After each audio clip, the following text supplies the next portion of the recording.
I'm 40 years old. I've been in Hong Kong for 18 years now.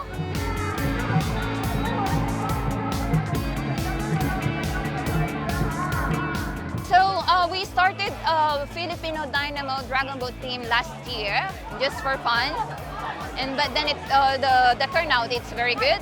Right now we have 32 members this year, but most of the girls is still new in dragon boating. We train 1 to 2 hours or sometimes 3 hours, but 2 sessions. And Sunday, that's the only time that we can train.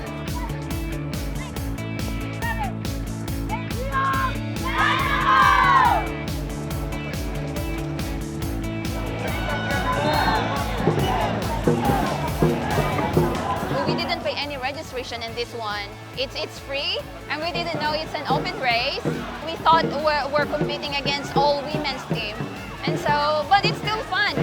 We did great. There is a lot of misconception about the domestic workers, and we're making a big impact in the community.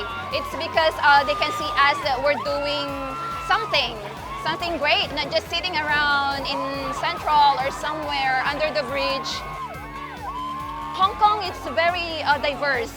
Even though you're a domestic worker, you can do something. Don't think that you're just a domestic worker and you can do anything. It's because it's just in your brain. You can do anything you want. There's no limit on what you can do if you believe in yourself.